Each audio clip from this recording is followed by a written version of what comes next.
Good evening and welcome back. I'm Britt Hume, and this is On the Record. There is no evidence in the available polling tonight of a major shift in the presidential race following this week's debate. The Real Clear Politics average of polls shows Hillary Clinton with a 3-point lead in a two-way race and just under that in a four-way race. The betting odds now show gamblers are favoring her to win by 68.7 to 28.8. That is virtually unchanged from last night. There will be a new Fox News poll taken post-debate out tomorrow, and no doubt other polls as well. In the meantime, what can we glean from the post-debate polls that have been taken?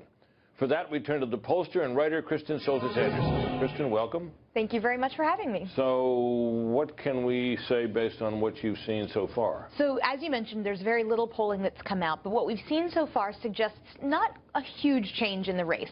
The polling averages going into the debate had Clinton with a small lead. The polls that have come out since the debate tend to show her with around a 4-point lead, which would put things about where they were. We read tonight's about 3 right on the nose. That's right. My firm did a poll where we found Clinton up by 4. PPP, a firm on the Democratic side of the aisle, found Clinton up by 4.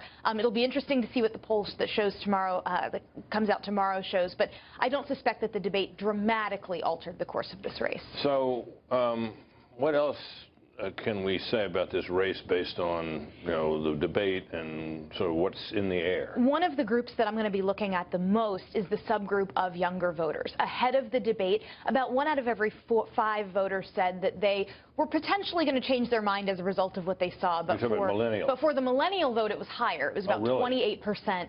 Who told pollsters they might change their mind as a result of the debate. Part of that's because millennials break so heavily for these third-party candidates who weren't featured on the stage. So it was an opportunity for either Clinton or Trump to try to pull voters away from those third-party candidates with their special platform in those debates. Well, on paper, because people who are young tend to be liberal, you would think that the millennials would be breaking toward her. That really hasn't been the case, though, has it? It hasn't been. If you had told me a year ago that the Democratic candidate for president would be getting less than half of the youth vote, I'd have thought that the Republicans were doing pretty good with young voters. But Donald Trump is only winning about about a third of young voters at best, while Hillary Clinton only performs at best about 50%. A huge portion of the youth vote is still nowadays going for Gary Johnson, Jill Stein.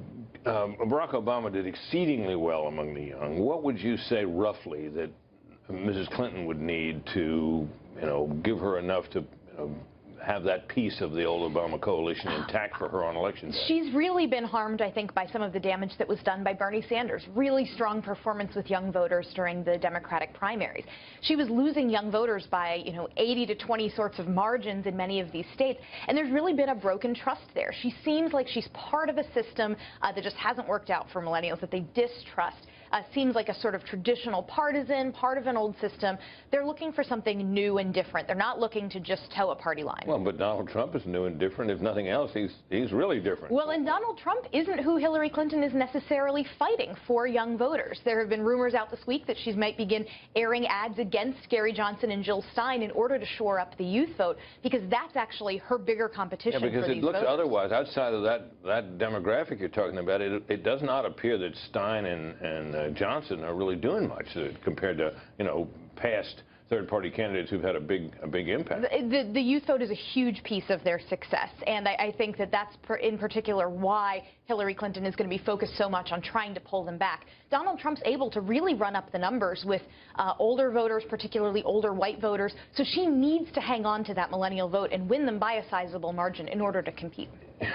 What is it that keeps him from doing well with those voters, in your judgment? Doing better, anyway. With younger voters? Yeah. I think there are a number of issues where Donald Trump's position is just a little bit at odds with where millennials are.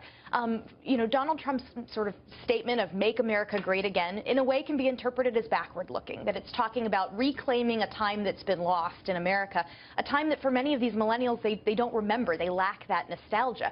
So for them, making America great again may seem like it wants to repeal. Yeah, go back to the old days. Go back to the old days where things may not have been as good for women or people from communities of color, and so that doesn't sit quite well with them. Kristen, thank you very much. Nice Thank you, to Britt. see you.